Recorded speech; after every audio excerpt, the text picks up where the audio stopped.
and welcome to this episode of season 4 of the Dr. Tech Show, where myself, Pauline Roche, and Sweyn Hunter, and often guests talk about digital topics, including the world of online communications and digital inclusion, in a show which is the brainchild of digital storyteller, the late and much missed John Popham. Sweyn, how are you, and how's the weather been where you are this week? Well, I'm here, so that's good. And the weather has been variable. Lots of rain, lots of sunshine, quite chilly most of the time, but otherwise it's been quite nice to see the sun. hmm good to hear. I'm still in Birmingham, cat sitting this week, so a change of venue, but still local. And the weather has been lovely yesterday and really nice weekend. And I had a week in Sicily at the beginning of April, so I'm glad to say I got a lot of sunshine there, and it was Stick. very nice. And I visited a library, of course, while I was there, so keeping up with the theme.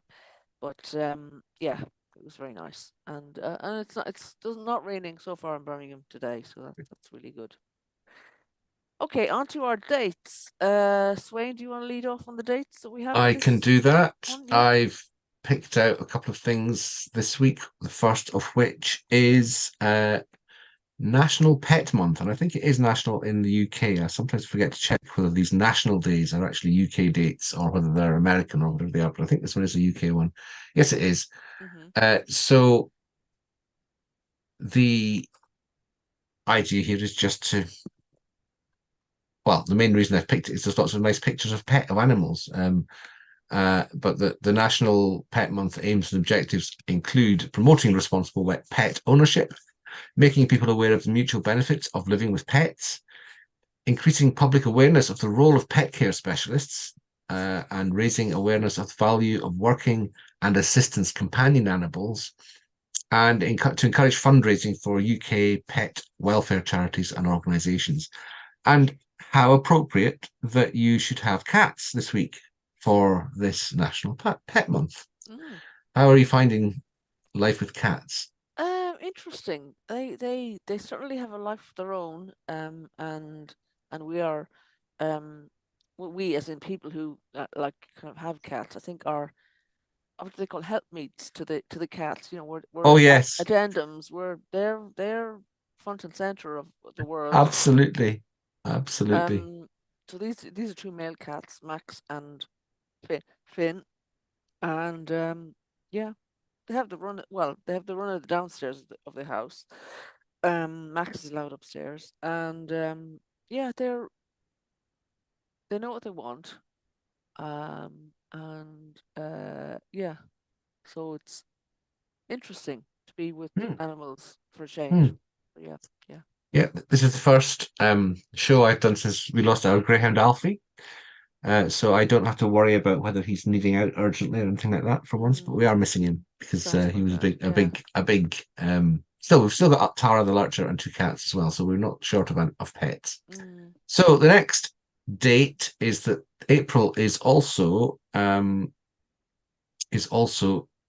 Stress Awareness Month. And I nice suppose if I link. was doing a Radio 4 link, yes, Yeah. we could say that pets are quite good for de-stressing people if you react in that way to them. Some people don't.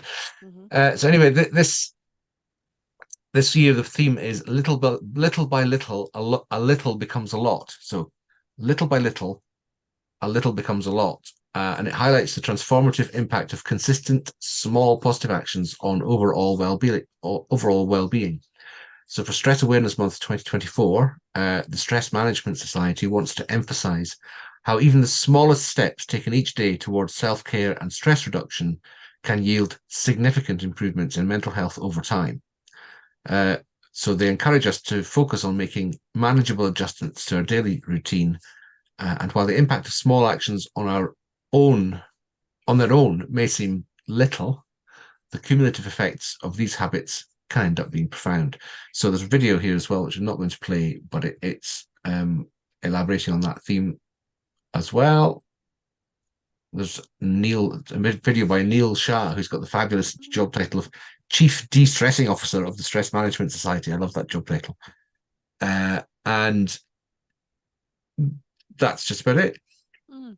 there's lots of information there on the thing. And yes, stress does build up, and for as long as there's no strongly underlying kind of mental health condition or mental illness, then yes, these small acts can help us a lot, and I'm sure we all have our own ways of doing that sort of stuff. And if we don't, we need to get them. Mm. Yeah, absolutely. Because they can creep up on you, I think, without you Yeah, realizing it. And yeah. If you especially get into a as the routine, blurb you can. says, the Yeah. day-to-day, modern-day stresses. Yeah, yeah. Good to just look after yourself, Hmm. generally. So those are the Self-care. dates. Excellent. And we come on to events, and one is local, and to me, one's local to you. So that's Oh, nice, as in country of local. The first one is tomorrow, Northfield Neighbourhood Network Scheme, which that's is very local to you. the one I've worked for. I'm actually speaking at this event tomorrow. Yay. Um, it's called Let's Get Digital. And the blurb says this community launches all things digital. If you think it's not for you, it probably is for you, which sounds like something I would say. Um, they're inviting people to join them to find out what support is available in Northfield in Birmingham for your organization and your citizens. Whether you want to improve your own digital marketing, make some of your daily tasks running your organization easier, improve digital support for your citizens by becoming an online center, or set up a new website, there'll be something there for you. So that's 2 hours tomorrow at lunchtime, 12 to 2 in Birmingham. It's on Eventbrite for anybody who's looking for it. they usually do very well. They get a good turnout, and Hmm. they bring digital to kind of local people, or they bring community events and kind of support networks to local people. Yeah, So that's great. really good to get involved. So looking forward to that tomorrow. And on Wednesday, I discovered there's a lecture, I think it is, called "The Future of Scotland's Libraries," Oh my. and this is happening, I think, in Edinburgh. And the blurb says the library sector in Scotland plays an essential role in improving literacy and attainment, providing access for all, increasing social inclusion and well-being, and reducing the digital divide. And our libraries of all kinds remain well used and popular. Great to hear. As well as that, they're being asked to deal with challenges such as the cost of living crisis, book banning requests, misinformation, the need for climate emergency awareness, and more. And all of this in the face of growing budget challenges. So there's a panel discussion surrounding the current impact of Scotland's libraries and what role the panelists see them playing in the future. And the speakers are Amina Shah, National Librarian and Chief Executive of the National Library of Scotland, Sean McNamara, the Head of Chartered Institute of Library and Information Professionals in Scotland, and Aidan Lynch, Research and Evaluation Manager, Scottish Book Trust. And I hope I've pronounced her name correctly. But yeah, that looks like an interesting one. One you might drop into, Swain, if Uh, you have time. it's Yes? 200 miles away, but No, no, no. Oh, is it not a? Is not online option? no, it's an Oh dear. in-person Oh dear. panel. Yes, I Oh, would that's have a definitely pity. dropped it on it had it been hybrid or online. But Mm, no, we're not in the mm. pandemic anymore, and people Oh dear. are more and more not doing hybrid things, even for things like this, which I guess would be quite appropriate to be done Yeah. Well, hybrid. But maybe there they'll we are. record it and produce a Yes, recording. no doubt. So But that would be good. I Yeah. will I ever get around to watching a recording without the prospect of asking a question? Probably not. Yeah. Yeah. Okay. Well, well done for I'll read organising about the it in the event. papers, I'm But sure. yeah. Yeah. Okay. All right. Moving on. I think you're going to show us something We've funny that got we you picked up our saw. friend Andy Mabbott, also in the West Midlands. He said vaguely, I think Birmingham. Yeah. Um, noticed this amusing little post on Facebook, which just shows how easy it is for digital systems to completely fox and bamboozle those who are new to interacting with digital. So here we see somebody trying to register to a website, and they've asked to give their email address in the first field. And in the second field, as we've all seen this a million times, confirm your email, whereby you're expected to put your email address in again to prove that you've not misspelled it. But this person has, sadly and funnily, and I do feel guilty for laughing at this so much because it's a perfectly reasonable response to the prompts. They've simply put in, yes, that is my email, instead of retyping their email. I laughed and laughed at this, but it is one of these little examples that just make you think how much we assume that everyone knows about how the digital world works. And Hilarious. there's no reason at all why somebody should realize that they're being asked to type their email address in again, unless they already knew that. And if they don't already know that, then they don't know, and Yeah. they have to learn. We have to, try and make sure that there aren't that this sort of misunderstanding in systems doesn't lead people to waste too much of their time not getting to where they want to be. But I did find it really amusing. All the same, I'm admitting that completely upfront and without Yes. too much guilt, actually. Me too. Me too. Not one of those ones where you just think, "Oh yeah, yeah," Yeah. and you don't want to humiliate the person or anything like that. No. It's just, No. of course, it's Hmm. obvious that this would be an obvious answer as well, and perfectly legitimate. And There's all sorts of little phrases we use, like double click on or select this one, or and if you don't know what that means, mm, you you don't know just what it must go, means. "Blur," Yeah, yeah. what do I do? This digital, it's not for me. Except, of course, if they think that, as you might say, Pauline, it is for you. Absolutely, definitely, always, definitely. Okay, let's move on to. We've no guests today, unfortunately, and we are hoping to have. We will be having more guests in the future episodes, but we're just not having a guest today. If you are listening to the show and you think you'd make a great guest for us to come on and talk about digital inclusion or online communications, especially if you became more digital during COVID, which is when this show originally kind of originated from, then we'd love to hear from you. We love having people on the show who have, lived experience of being online for the first time, or who can tell good stories about what it's like to help other people getting online. So please do contact us, and we'd love to consider you for the show.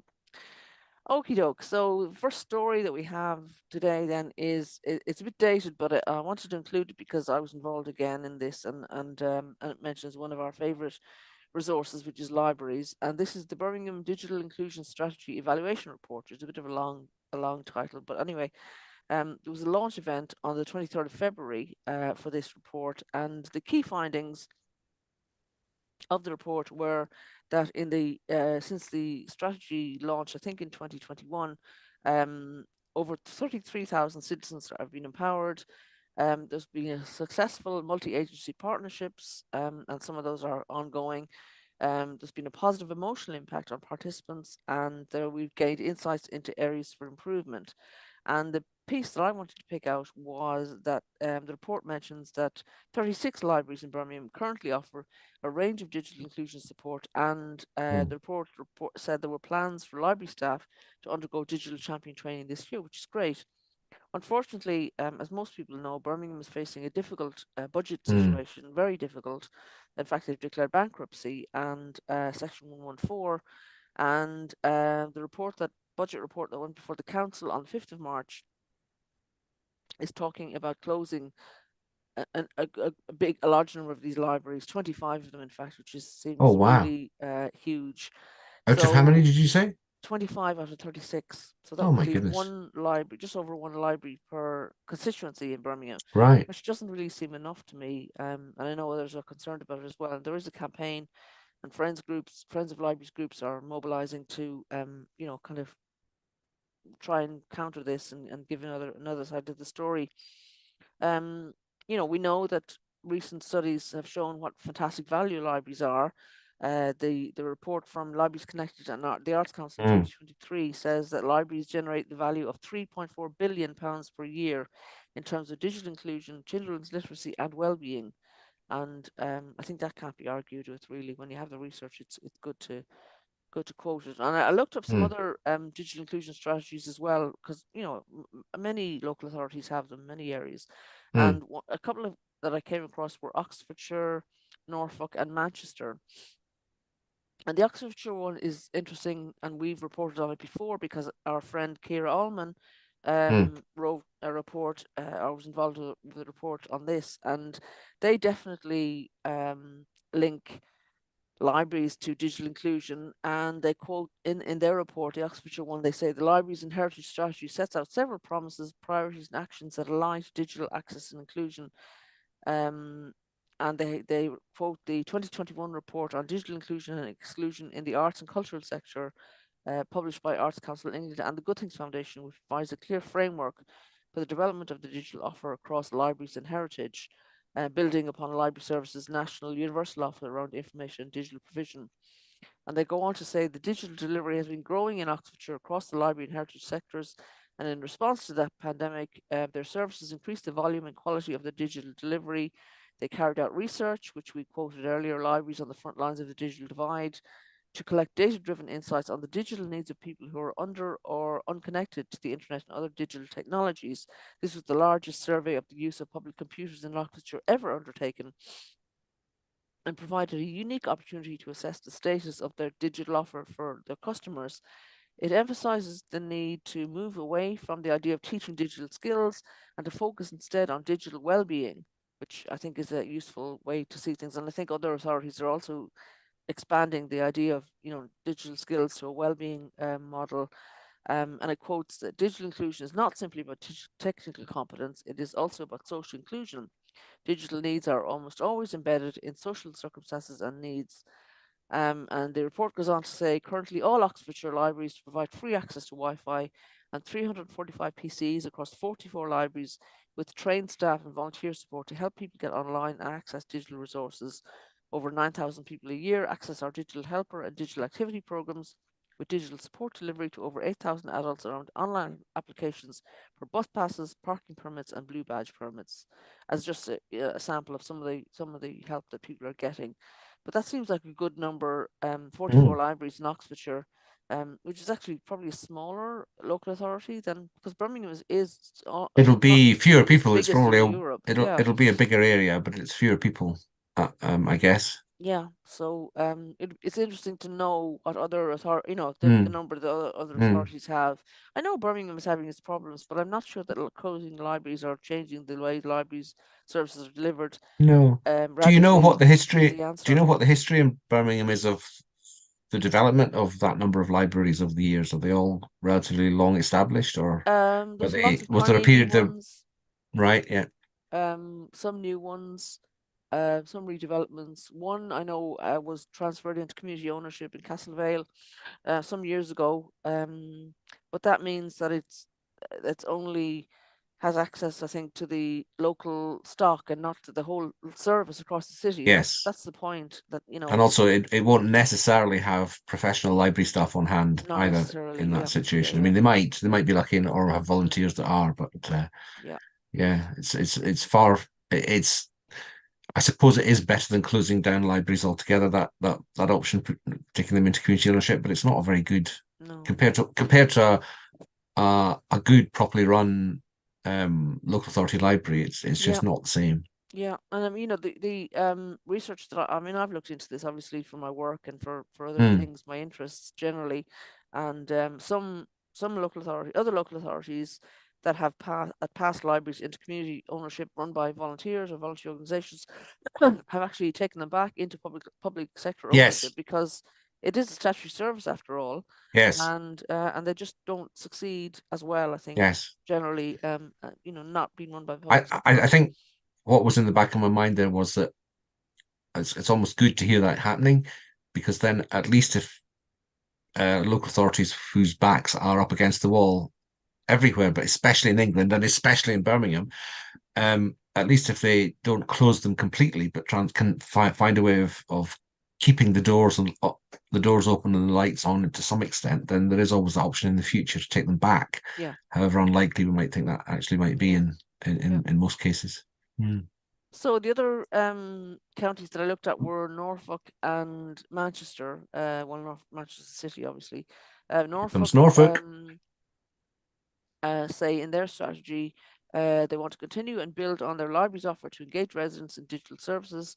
And they refer to, for example, coding clubs, get online groups, and friendship brokerage using online communication tools to support residents' tentative steps into digital inclusion. Those who receive a loan device and connectivity will automatically receive information and advice on how to stay safe online. And they're aiming for 80% of those who attend an event to say it has inspired them to learn more. So they are engaging in lending devices through their libraries to local residents. So we're interested to hear how they get on with I would that. love to know. I'd love to hear looking a bit of detail at that sort of scheme, because it sounds really good.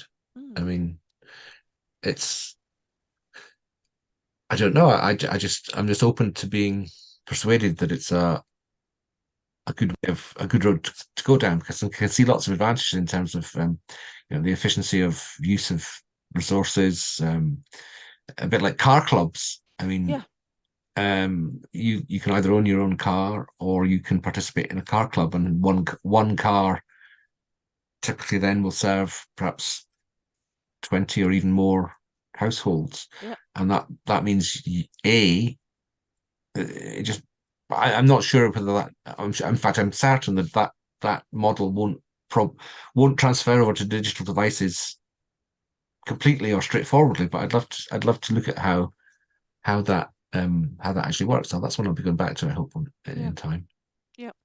And the final one that I looked at, I say, is for Manchester and their digital Interesting. strategy.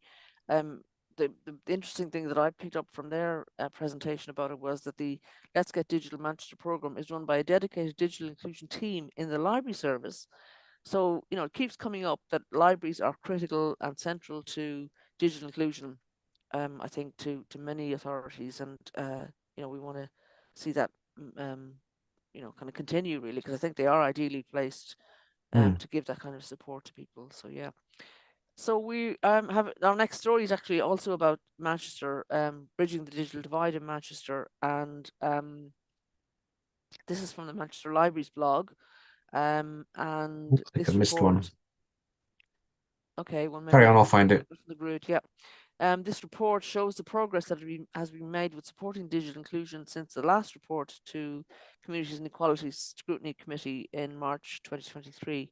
So the libraries, they say that the libraries digital inclusion team have developed and implemented a collaborative program to assess the scale of the digital divide, improve the existing supporting infrastructure, develop joint projects, and develop new initiatives to support digitally excluded residents.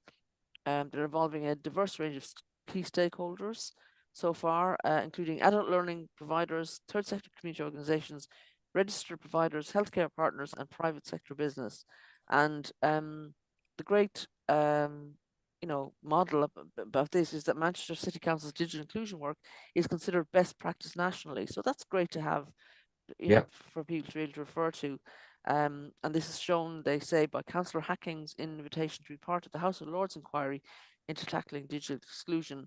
And this report praised the work of local authorities such as Manchester and highlighted the lack of a government strategy to support digital inclusion. I think the last strategy was 2014, so it's Mm. considered to be, Mm. not hardly relevant now, Mm. 10 years on, because things have moved on so much.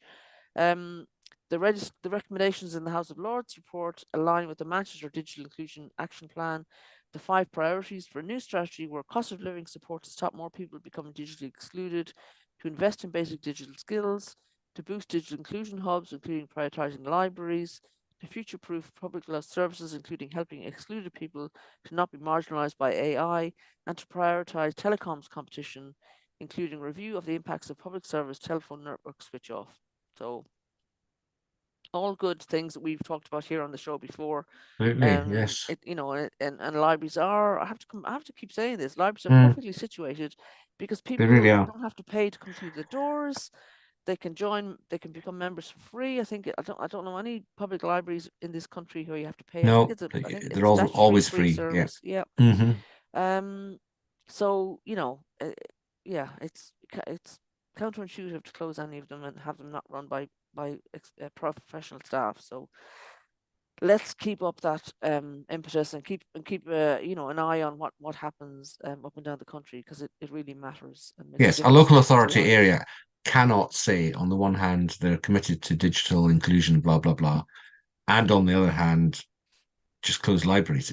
Those two things just are not compatible. No, no. Okay, and moving on, I'm afraid it's another story that links to me, Sweyn. This was a webinar that the West Midlands Combined Authority ran on improving digital inclusion and skills in the West Midlands, um, creating opportunities for the public and key stakeholders across the public, private, and third sectors to come together to discuss how best to improve digital inclusion and skills in the West Midlands. And the content included learning about the latest insights and findings from industry experts and thought leaders, connecting with others, exchanging ideas, setting the foundation for working together again in the future, and helping the combined authority shape future digital inclusion and skills program delivery. So I was on a panel that was contributing to that event, which was really useful. And that's It's an hard to ongoing find. coalition. So again, It's hard to find the full details of an event that has passed. yeah, Eventbrite But doesn't there they are on the screen now, disclose just it. for Yeah, completeness. great. Thank you very much. So yeah, if you want to follow up on any of that, Mike Lewis is the guy at the Combined Authority who organised that, and I was one of the participants. Plenty of others participated as well. So it was really useful just to kind of go over that, and yeah, be part of that. So next we have a short video from the Good Things Foundation Fix the Digital Divide conversation series. We found this on Twitter, and this was to commemorate the International Women's Day. In fact, so we are kind of going back to March again, but it's good to know. They asked two inspiring women making digital inclusion happen what it means to be role models for other women You in are digital. both So role models. And how do you see that you could do more to role model how you have achieved what you have achieved as women in a society where there is still prejudice against women in some cases, in some circumstances? And what more do you think you could do? I have to admit, when I teach a group of women, I always say to them, particularly over International Women's Day, we have a session in the classroom, and I will always say that you are the Prime Minister, you are the Chancellor of Exchequer, you are the Department of Education, the Secretary for Education in your own homes. And then I let it sit. And they look at me in awe because they think, well, how on earth can that be? And I'll say, well, who makes the decisions? Who makes the decisions on how you are going to spend your money and what you are going to buy? Who does the shopping in your homes? Who buys the school uniforms? And suddenly they wake up because they realize that actually they are women of power. We have women who have no control over their financial, digital, lives. And they realize they are women in their own rights. They have their own individual power, but they just need to be able to express it. Digital inclusion gives them that power. I recognize that as in my career that I've had a variety of self-limiting behaviors.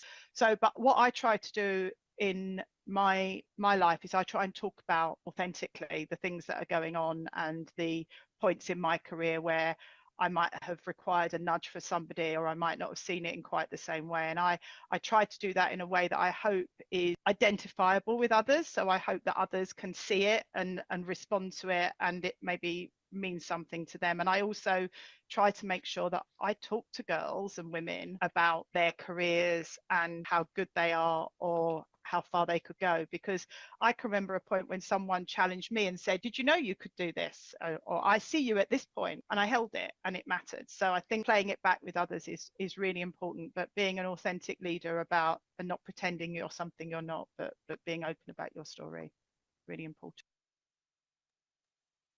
great, and a good reference to telling stories there, which again comes back to what John always said, the importance of people telling their own story about how digital and how connection makes a difference to them. So yeah, so thanks to Good Things Foundation for that. And if you want to follow up with the hashtag Fix the Digital Divide, other coverage is available. So those two speakers were Hafsha Dadabi Sheikh from Smartlight in Birmingham and Liz Williams, the CEO of Future.now, for anyone who wants to follow up on that as well. And the next story was from the Tech Up program, where participants are varying paths to get into the tech industry. And this is something we talk about as well in relation to digital inclusion, that, the tech industry can provide employment for lots of people and doesn't provide employment for lots of people. And it's a good route into, a good career. So if Sweyn, if you're able to bring up the link to that tweet, is that available? I can't hear you right now, so I don't know if you're still muted. Muted myself for the video like a well-behaved person, but I haven't unmuted myself again, and now I can't find the story either. So you carry on. I will find it. I found it just a second ago. Okay, it was just so it's Tech Up Women is a is a Here we go. project that trains and empowers people from underrepresented people communities to get into tech careers, based at Durham University, and I believe Sue Black is involved in it because she's at All Durham right. University. So yeah, I would hazard a guess that she's involved in that. So yeah, okay, you've got it on screen now. Did you have the tweet, the text, Yes. the text? Yeah. Okay, I missed it. They Oh were- yeah, there we go. So yeah, oh yeah, so this talks about the people who are involved in that. Yeah, and yeah, the kind of what people do, and it's just again useful to see what people have done before they whatever they do now, and how digital inclusion and working to help include others has helped people to get where they are now. So yeah, That's we like great. Yeah. them. Yeah. Alpha Modi is the name of the person in that particular clip. Okay, so moving on to a story, another UK story from Woden, Women and Digital Inclusion, and the CEO of Woden. Uh, the story is about women and digital inclusion growth plans, and the CEO of Woden has this to say regarding the support that they're receiving. This grant is God sent because it will enable our ability to build a long-term operational and business strategy, support staff time for project administration and outreach campaigning. We believe this will more than double Woden's services in the community while attracting more stakeholders passionate about the same mission of ending digital poverty to engender social equity. I'm just making sure I've got the right page up as well. Yeah. This puts Woden on the right path to growth and is huge for the work we do practically or economically. And for these and more, we are grateful to Lloyds Bank Foundation. So they received a grant from Lloyds Bank Foundation to promote digital inclusion. She goes on to say the communities we get to serve better and for longer make it a very important milestone for Woden because far too many people are finding it a challenge to survive due to the cost of living crisis and inflation. We are committed to bringing the change that is much needed in ethnically diverse communities in Liverpool.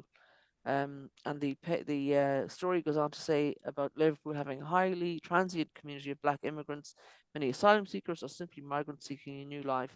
Over 60% are women and single mothers who end up in the most deprived neighbourhoods, in less than desirable housing, isolated, poor, or with no access to digital resources to get connected with the community and or family, and thus ending up in social isolation and digital poverty.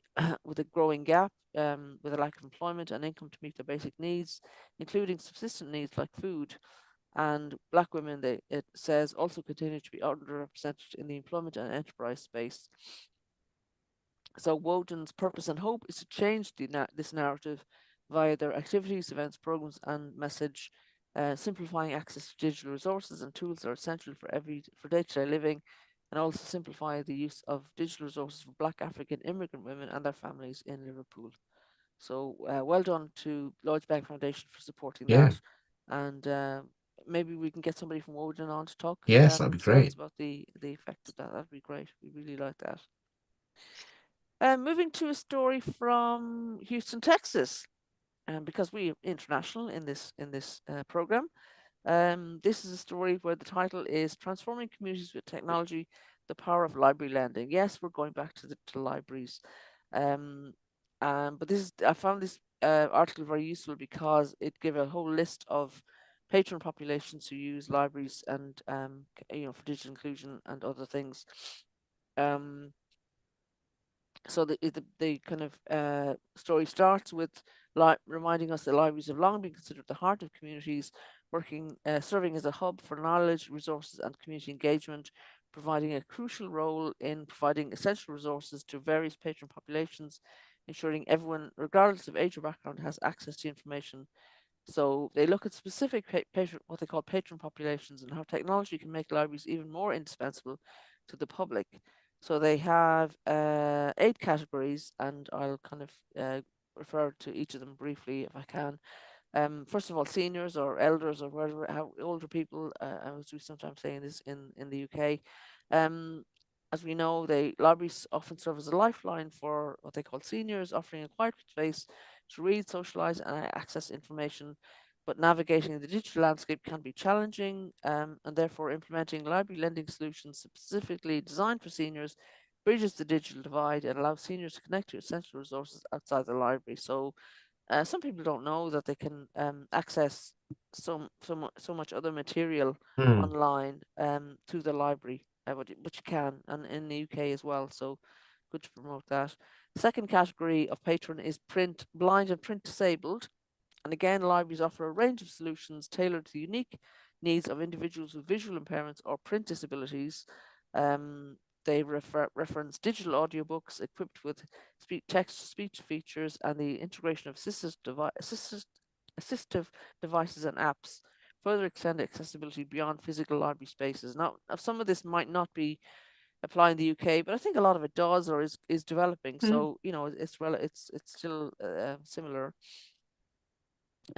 So this providing these materials fosters a sense of independence amongst the blind and print disabled. So that's obviously good news.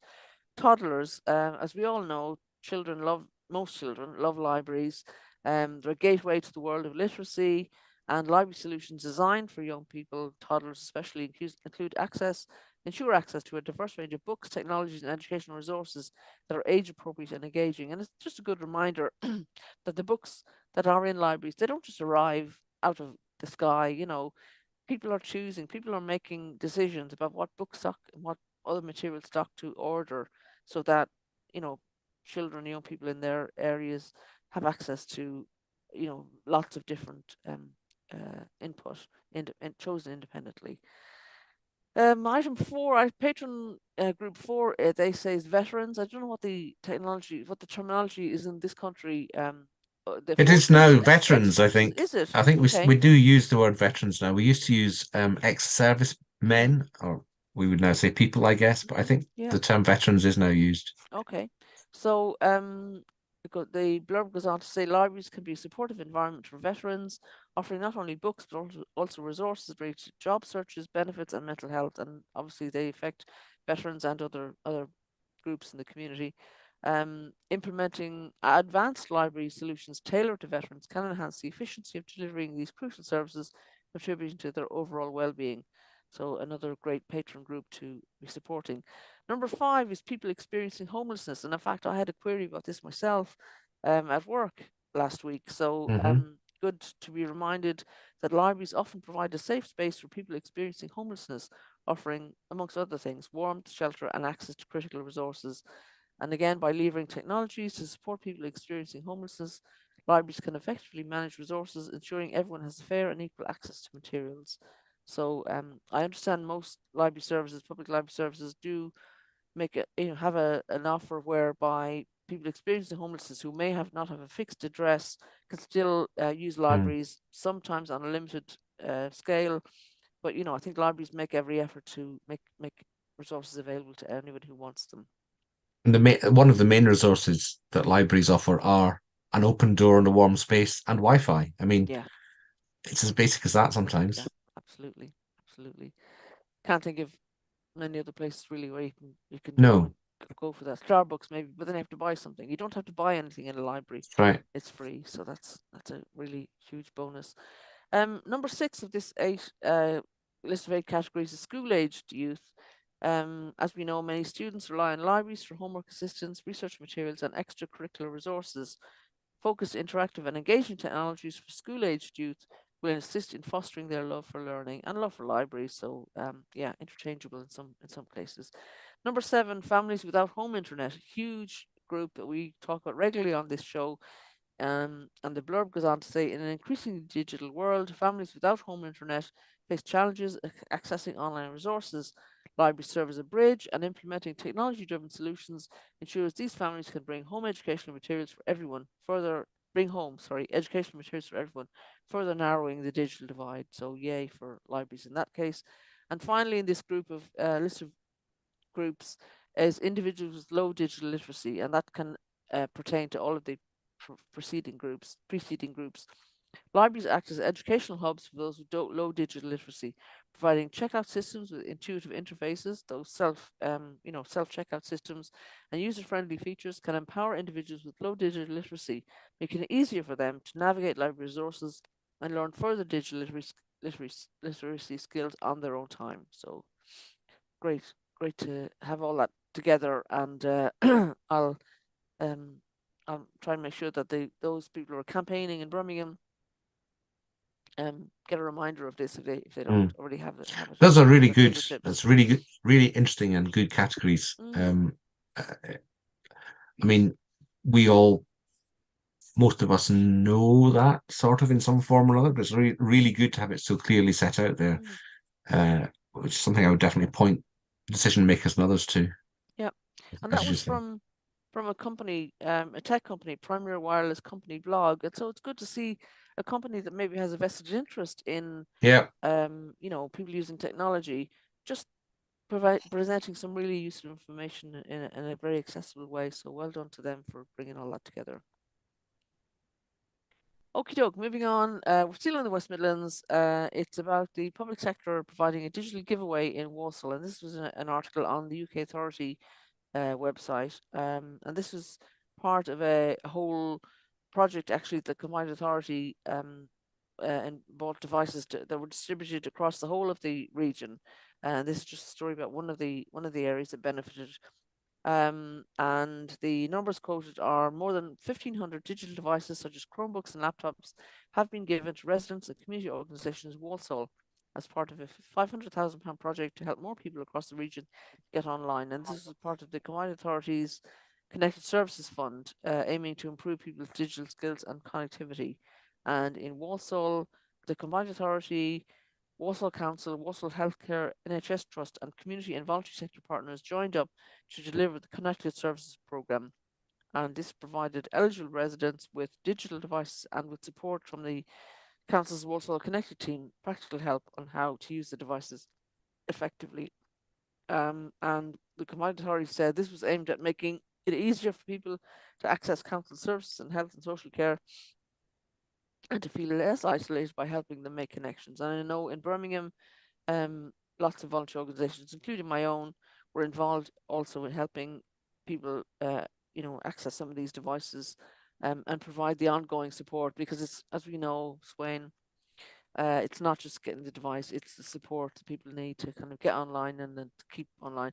The interesting thing about the Chromebooks, and that not everybody knew this, you have to be connected to Wi-Fi, to broadband, to be able to use a Chromebook. It's not, otherwise it's just a I didn't realise that. Yeah. I suppose, I mean, iPads are almost like that. Almost you can do a limited set of things, but you can't really do very much. So yes, it's one of these easily overlooked factors, I guess. Yeah. So, but good to hear that's happening, and still having benefits. I know people are still benefiting from those devices. So moving on to the National Digital Inclusion Network, and then this again is a story involving the Good Things Foundation. And they are continuing to welcome new organizations to their National Digital Inclusion Network, formerly known as the Online Centres Network. And these hubs join the dots with other organizations, helping people to navigate a complicated world in order to become happier, healthier, and better off. And they describe the network as being made up of community centres, public libraries, and social enterprises, but equally can be found in village halls, places of worship, cafes, social housing, retirement homes, on mobile buses, in pubs, clubs, and bingo halls. One centre in Stockport apparently is based in a fish and chip shop. It's lovely, and it's great not? that their introductory blurb mentions the Northern Isles of Scotland, because it says that their network is from the Northern Isles of Scotland to the southern tip of England and across Wales and Northern Ireland. Then you go down to their map, and what do we see?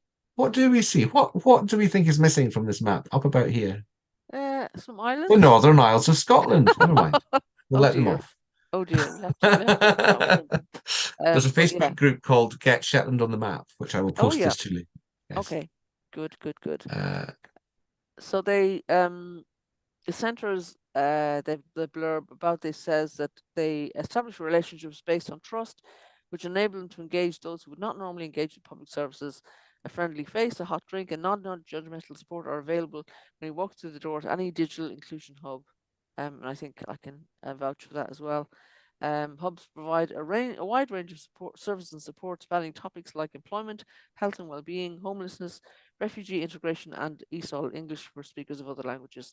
Some have other specific functions such as hosting a youth club or running a food bank. So yeah, so all that support is out there. Gosh, What, you found something you didn't know? I thought the Kirkle one would almost certainly be the Orkney Library and Archive, but it's not. It's Virgin Money. Yes, Well, I apparently all the never. Virgin of all shops offer are part of the National Digital Wow. Inclusion Network and offer data, free data for people. So yeah, Right. you'll have to check out how that works, if that's working, Sweyn. I'll need to turn up and say, I hereby demand digital support from you, Virgin Money. No, I don't have an account with you. Yeah. Yeah, do that. See how you get on. Okay, moving on to our friends at Digital Unite. They have a story about a social care providers helping people to get the digital skills they need, and they talk about a charity called Keyring, an adult charity and adult social care provider that supports a range of people to build and maintain their independence. Their passion is that good lives involve choice, control, and perhaps more importantly, connection. And this is one of the key drivers behind their digital strategy. They have 10 digital champions in the Digital Champion Network that Digital Unite runs and are in their second year of membership. They say that technology is increasingly important for living in a modern world, and Keyring's strategic plan includes the ambition of using technology for the benefit of everyone. This covers helping the people they support, known as members, to access more online services and encouraging frontline workers to use technology to evolve support. So they have the Creating Connections project with their 10 to 20 digital champions across the country, supporting members to access digital and use the internet safely and effectively via one-to-one sessions at home and via their hubs where people get together to be supported and help each other. So they go on to talk about the data, devices, and skills that they have, and the challenge being finding time to train because workers are busy and usually out and about in their communities, and helping members with digital skills is just one of the things they do. So finding time for training can be hard. So the digital network coordinator, Susan Jones, encourages the team to make the most of the network and keeps them connected via WhatsApp and with regular newsletters and team meetings. And they say for the champions, the most valuable thing about the network is this bite-sized learning. They don't have to, do hours and hours of studying. They can do it in 10 or 15 minutes. And there's such variety of things. They say some members like to learn how to use social media, others love to do internet shopping, and many like to use the internet for hobbies and interests like transport. So they encourage Susan, who, as I say, is the digital network coordinator, likes to encourage members to use the internet and apps to make their lives easier too. Internet banking, reporting repairs to the landlord, etc., contacting utility companies via WhatsApp. So a great variety of skills being learned by people. And what I usually find, as we found when the social, social, media cafes used to run, people Oh, end up yes. helping each other. So I feel Yes. that's happening in this as well. So good on them. Yes. Okay, we're going on to a story about AI. We often talk about AI in this program as well, and this is the Digital Leaders, which is a network of people involved in digital around the country. They're doing an attitude survey, and I did check to see if this link was still alive. They say that artificial intelligence is designed to learn tasks that humans typically do, for instance, recognizing speech or pictures. And they say most recently there's been a lot of discussion about generative AI, such as ChatGPT. So this survey aims to understand your attitudes towards AI technology, including generative AI. So it's just a chance to look at what they're saying about AI and what might be important. So Take encourage 6 people minutes, to it fill says. in the So so not bad we'll for not, we'll not do that just now. no. But yeah, other people can. Other people can do this. Moving on again, we've got another nice story about International Quilting Group on Zoom, and this was from the Senior Planet website. And it talks about Lauren Kingsland, who's a celebrated quilter whose goal is to have quilts be recognized as an art medium and as a tool for self-knowledge. Based beyond teaching for the Georgetown Lombardi Arts and Humanities program, Smithsonian Studio Arts, and more, Lauren runs a weekly Zoom meetup of international quilters. And I think, is there a link about the story says we caught up with Lauren to learn how technology keeps her connected to stitching communities worldwide and her decades-long fight to have quilting acknowledged as a fine art form. I don't know if there's a video Oh no, it's just a long interview. Yes, Yeah. it's a text interview. Mm-hmm. Okay. So it's some nice pictures there about the quilts that they've produced. There's the one of the questions is perhaps directly relevant to the show, which is she's asked, how has technology helped you to stay connected with the quilting community? And she said, I just moved to Colorado from the DC area a few months ago, and because of Zoom, I haven't lost my friends or my job. How fabulous is that? Everyone in the Zoom quilting group feels that we are so much richer because we have these international friends that we see all the time. It was fine to be in person. It was lovely to breathe the same air. But the perspective that you gain when you actually see the same people who are going through different things in different parts of the world is wonderful. Now you can imagine how much joy that brings to my heart. That little quote really, really is lovely. And there's, as you say, I'll scroll down now and we can see some pictures of the oops of the quilts. Except the pictures don't get bigger, just the words. So, are there more pictures? No, there's not. No. Well, that's a fantastic story. Yeah. So if you're interested in quilting, maybe you can take part in that.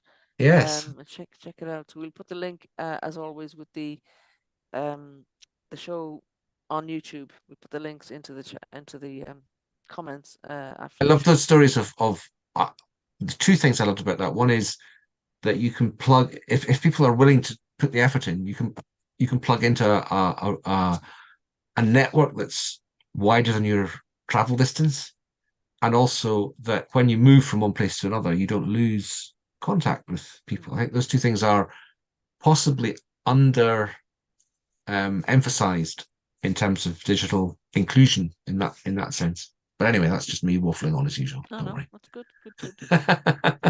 Okay, and the next story featured an infographic. So the title is "Healing the Digital Divide with Digital Inclusion."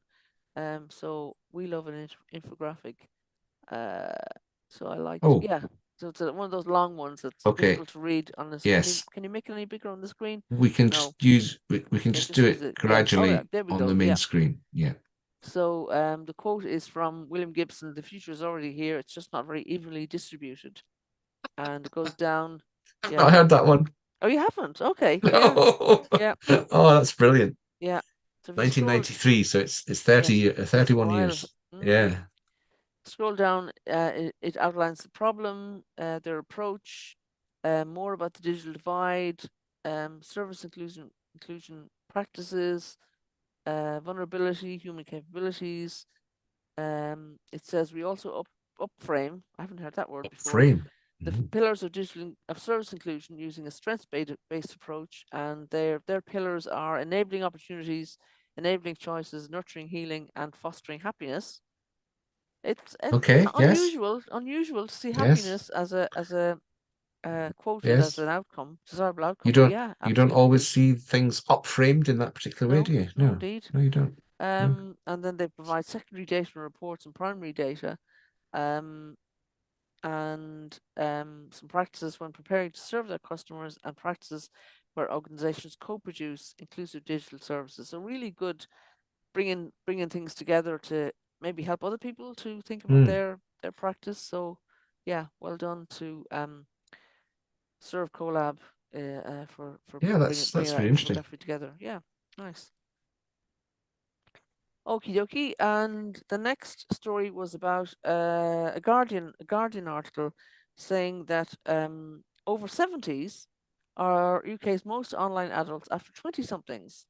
A survey shows, and this was the figures from the Office for National Statistics, detailing how different Britons, BRITONS, report spending their time. The 70 plus age group is second only to those in their 20s when it comes to the average amount of time using a computer or device as a primary activity, separate from working or watching streamed video.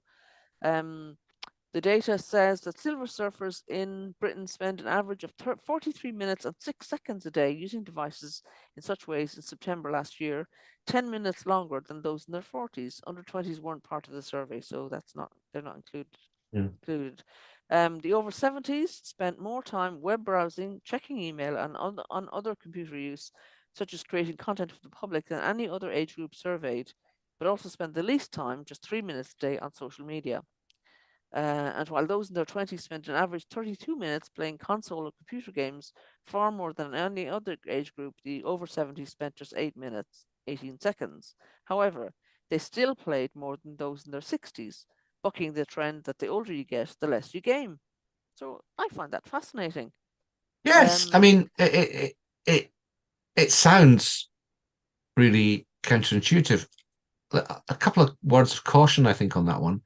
One is they're talking about averages, which will be, which won't it won't take account of how many people just don't do it. This is not telling us who's connected and who's not. This is telling us of those connected, who which age groups spend their time doing what. And one other thing that just struck me, it's just about possible that part of the reason that over 70s spend more time web browsing is because they spend more time frustrated and not finding what they want. Yeah. You can't say what that one way or another, but and the third thing I was going to say was that over 70s will almost all be retired people, and even the over 60s will be kind of 50-50 retired and not, I would guess. I'm just making that up slightly. That's that last point. But that means that they actually have more time probably to be online. Yeah. So really interesting, and it does challenge, as it says, it does challenge our kind of assumptions to some extent. But I think there's a bit of caution needed with the figures and the methodology in this. Yeah. But no, great story. I meant to. Yeah, Go ahead. I think your point about possible frustration and not finding what they're looking for might well be a factor in the amount of time that they spend. And maybe it'll be interesting to see if they do it. Hopefully, they'll do the same measure again next year and see if people are spending less time, if they're more satisfied. They don't mention satisfaction. No, and equally, I could be being terribly ageist in bringing that point up about I'm getting news that my battery from my earphones is running down. So if I do something strange in a second, you'll know why. Okay, we're coming to the end of the show anyway, luckily. So yes. But yeah, let's keep an eye on that one and see how it absolutely. develops. Yeah, I'm definitely going to look into. I had meant to look at that before the show and I forgot, so I will look at that one again. Yeah, maybe keep that one on the grid for next time as well. Okie doke. And then the final story comes back to the West Midlands, where Cov Connects, which is the Coventry, kind of digital program, I think across Coventry, partners with Virgin Media O2 and tech charity Jangala to tackle digital exclusion. And we have covered Jangala before, and I've contacted somebody. I think somebody we know is now working there, and they said they might come on the show. So we will go back to them and see if they want to join us. I thought this was a great story because it shows something happening in Coventry, which others might learn from. It's the Coventry Connects Device Bank has received 200 Get boxes, so-called Get boxes, from technology charity Jangala maybe pronounced, and their partnership with Virgin Media O2. The devices will be used to help the council tackle digital exclusion and poverty in the city. They're going to be devices that you could do more to role model how you have achieved what you have achieved as women in a society where there is still Sweyn, we're against women we've got audio from the interview we showed previously. I have to admit, when I teach a group of women, I always say to them, particularly over International Women's Day, we have a session in the classroom. One of my tabs. I'm going to close all my tabs. Yeah, there we go. Great. No more noise. Sorry about that. Okay, maybe close your sharing screen altogether. Yes, as well. Yeah. That's a lovely picture, but not relevant. Very nice, yeah. And my earphones have given up the ghost as well. So okay. All right. Well, shall I go ahead and just finish the story then? That would be good, yes. Okay. The Get boxes are they're going to be distributed to voluntary community and social enterprise organizations across the city. They are rapidly deployable, free internet connectivity devices that provide secure and reliable Wi-Fi. It sounds brilliant. Virgin Media O2 is providing 12 months of free O2 mobile data for the program via the National Data Bank. And by distributing these devices directly to voluntary community and social enterprises supporting people in temporary accommodation, they're aiming to tackle digital exclusion within Coventry's communities and improve residents' access to the digital world. So that's a great news story. that I'm really delighted to report on, and I'll certainly be following that up because it could be powerful for others across the West Midlands. I'm sure the Coalition for Digital Inclusion with the Combined Authority will be interested to hear that as well. So that brings us to the end of the show. Lots of great stories. People are Absolutely. doing great stuff out there in the world. We hope They seem to you get are more and more good contributing. stories and more widely spread over the country and indeed the world. But obviously we're focusing on the UK and Ireland mainly. But yeah, great. Yeah. So thanks again for joining us. And we've said in previous shows recently, we hope to be back on Hope Radio when it's on air again. But in the meantime, thank you for those who join us. And please do consider coming on the show. And we look forward to seeing you again next week. Okay, have a great week. Bye. Bye.